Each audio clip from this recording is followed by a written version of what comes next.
بسم اللہ الرحمن الرحیم۔ السلام علیکم ورحمۃ اللہ۔ آج کی ویڈیو میں ہم آپ کو ہلدی سے متعلق معلومات سے آگاہی دیں گے۔ سب سے پہلے ہم ہلدی کے بارے میں آپ کو بتائیں گے کہ ہلدی کے فائدے کیا ہیں اور یہ کہاں پیدا ہوتی ہے، کس طرح یہ تیار ہوتی ہے، اور پھر بعد میں ہم آپ کو بتائیں گے کہ کچی ہلدی سے آپ کس طرح اپنے گھر میں پاؤڈر بنا سکتے ہیں۔ تو انشاءاللہ تعالی آپ کو اس کا بہت فائدہ ہوگا۔ ہلدی کے بارے میں آپ کو بتائیں کہ قدرت نے ہلدی کے اندر ایک خاص طرح کا جوہر رکھا ہے جسے سائنسدان اور ڈاکٹر کرکیومن کا نام دیتے ہیں۔ اسی کرکیومن کی بدولت ہی ہلدی کے اندر وہ صلاحیت ہے کہ یہ 25 سے زیادہ بیماریوں کے خلاف لڑنے کی صلاحیت رکھتی ہے۔ ہلدی میں کتنے فیصد کرکیومن ہوتے ہیں جو ہلدی کا جوہر ہے؟ زری یونیورسٹی کے سائنسدانوں نے یہ بات معلوم کرنے کے لیے کئی ایک تجزیات کیے ہیں۔ ان تجربات کی روشنی میں یہ بات سامنے آئی ہے کہ کچی ہلدی میں کم سے کم 6% یعنی 500 گرام ہلدی میں 30 گرام کرکیومن پائے جاتے ہیں، لیکن یہی ہلدی جب خشک ہو کر پاؤڈر کی شکل میں خوبصورت ڈبوں اور پیکٹوں میں بند ہو کر بڑے بڑے اسٹوروں پر آتی ہے تو اس میں کرکیومن ضائع ہو کر 1% یعنی آدھا کلو گرام ہلدی میں 5 گرام سے بھی کم رہ جاتا ہے۔ حتیٰ کہ کریانے کی دکانوں پر پڑی ہوئی کھلی ہلدی کے تجزیے سے پتہ چلا کہ اس میں تو یہ جوہر یعنی 25% رہ جاتا ہے، یعنی آدھا کلو گرام ہلدی میں 1 گرام سے بھی کم ہے۔ اب آپ ہی بتائیے کہ بڑے اسٹور یا کریانے کی دکان سے ہلدی خرید کر جب آپ استعمال کریں گے تو اس سے آپ کو یا آپ کے بچوں کو کس قدر فائدہ ہوگا۔ ان عقائد سے آپ کو یہ بھی بات سمجھ لینی چاہیے کہ ہمارے بزرگ اس بات پر کیوں اصرار کیا کرتے تھے کہ ہلدی اگر زخم پر باندھنی ہے تو ہر صورت کچی ہی ہونی چاہیے۔ ظاہر ہے کہ ہمارے بزرگ سائنسدان تو نہیں تھے، البتہ انہیں اپنے ذاتی تجربات سے ہی یہ بات معلوم تھی کہ کچی ہلدی ہی زخم بھرنے کی صلاحیت رکھتی ہے۔ عام طور پر جو ہلدی کا جوہر ہے کرکیومن جو ضائع ہوتا ہے، اس کی بڑی وجہ یہی ہے کہ اس بات کو سمجھنے کے لیے یہ بات ذہن نشین کر لیں کہ ہلدی کا جوہر جتنا فائدہ مند ہے اتنا ہی وہ بڑا نازک بھی ہے۔ زیادہ درجہ حرارت اور زیادہ دھوپ ہلدی کے جوہر کو ضائع کر دیتے ہیں۔ دراصل ہوتا یہ ہے کہ کسان جب ہلدی زمین سے نکالتا ہے تو اس کی کوشش ہوتی ہے کہ فوراً اسے آڑتی کے ہاتھ بھیج دے۔ آڑتی کسان سے ہلدی خرید کر اس کے ساتھ جو حشر نشر کرتا ہے اس کو سمجھنا بہت ضروری ہے۔ آڑتی لوگ سب سے پہلے ہلدی کو بڑے بڑے کڑاہوں میں ڈال کر 4 گھنٹے ابالتے ہیں اور 3 کڑاہے میں ابلتی رہنے کے بعد بالآخر آلو کی طرح نرم ہو جاتی ہے۔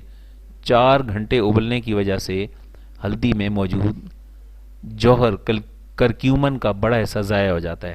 اس کے بعد ہلدی جو ابلی ہوئی ہوتی ہے اس کو زمین پر سوکھنے کے لیے پھیلا دیا جاتا ہے۔ دھوپ میں ہلدی تقریباً 3 سے 15 دن کھلے آسمان کے نیچے پڑی رہتی ہے، جہاں دھوپ کی وجہ سے اس میں موجود کرکیومن مزید ضائع ہو جاتے ہیں۔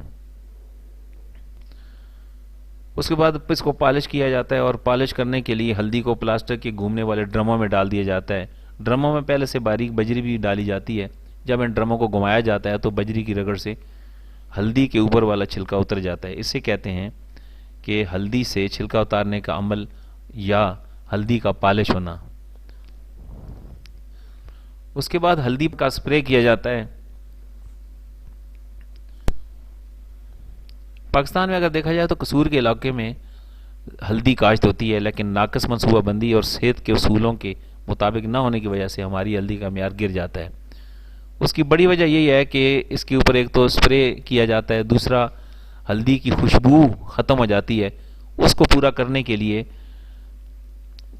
جب یہ سوکھ جاتی ہے تو رگڑنے کے عمل سے گزرنے کے بعد ہلدی کی خوشبو بڑھانے کے لیے آڑتی لوگ ہلدی کے ساتھ ایک اور کام کرتے ہیں۔ ہلدی کو زمین پر بچھا کر اس کے اوپر پٹسن کی بوریاں ڈال دی جاتی ہیں اور پھر ان بوریوں کے اوپر جانوروں کے گوبر کی لیپ کر دی جاتی ہے۔ گوبر سے چونکہ امونیا گیس نکلتی رہتی ہے، لہٰذا یہ امونیا گیس ہلدی میں موجود کرکیومن سے عمل کر کے ہلدی کی خوشبو کو تیز کر دیتی ہے۔ اب اس موقع پر ہلدی سے کرکیومن تو نکل جاتا ہے لیکن اس کی خوشبو کافی تیز ہو چکی ہوتی ہے۔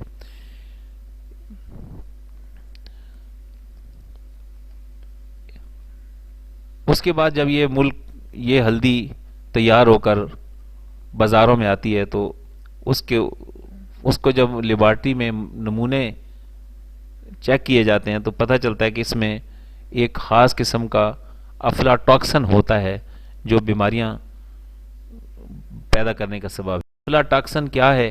یوں سمجھ لیں کہ افلاٹاکسن ایک زہر ہے جو خاص طور پر کینسر اور کئی دیگر بیماریوں پیدا کرنے کا باعث بنتا ہے۔ ہوتا یوں ہے کہ جب ہلدی ابلنے کے بعد 10-15 دن دھوپ میں پڑی رہتی ہے تو وہاں کھلے آسمان تلے پڑی پڑی ہلدی کو ایک خاص قسم کا جالا سا لگ جاتا ہے۔ یہی وہ خاص قسم کا جالا ہے جو افلاٹاکسن نامی زہر پیدا کرتا ہے اور پھر یہی زہر پسی ہوئی ہلدی میں بھی شامل ہو جاتا ہے۔ اب ہلدی بذات خود کینسر ختم کرنے کے لیے استعمال ہوتی ہے لیکن اگر اس میں افلاٹاکسن نامی زہر موجود ہوگا تو ہلدی کینسر ختم کرنے کے بجائے خود کینسر پیدا کرنے کی صلاحیت اس میں پیدا ہو جاتی ہے۔ تو ظاہر ہے کہ پھر ایسی ہلدی کو استعمال کرنا انتہائی نقصان دہ ہے۔ تو بہتر یہ ہے کہ ہم خود کچی ہلدی بازار سے لے کر اور اس کو پھر ہم پروسیس کر کے اپنے گھر میں اس کا پاؤڈر بنا کے استعمال کریں گے تو انشاءاللہ تعالی ہماری صحت بھی برقرار رہے گی اور ہماری خالص غذا بھی ہمیں نصیب ہوگی۔ تو اس کا طریقہ آج ہم آپ کو اس ویڈیو میں بتانے لگے ہیں۔ تو سب سے پہلے بازار سے جب دسمبر کا مہینہ آ جاتا ہے تو کچی ہلدی موجود ہوتی ہے، یہ ادرک کی طرح ہوتی ہے۔ یہ آپ کو دکھائیں کہ یہ ادرک کی طرح کی یہ ہلدی جب آپ اس کو دیکھتے ہیں تو آپ دیکھیں کہ بالکل ادرک نما ہے یہ، اور اس کو آپ بازار سے لے لیں اور پھر اس کے اوپر چھری لے کر بغیر ابالے چھری لے کر ہلکے ہلکے آلو کی طرح اس کو چھیل لیں گے۔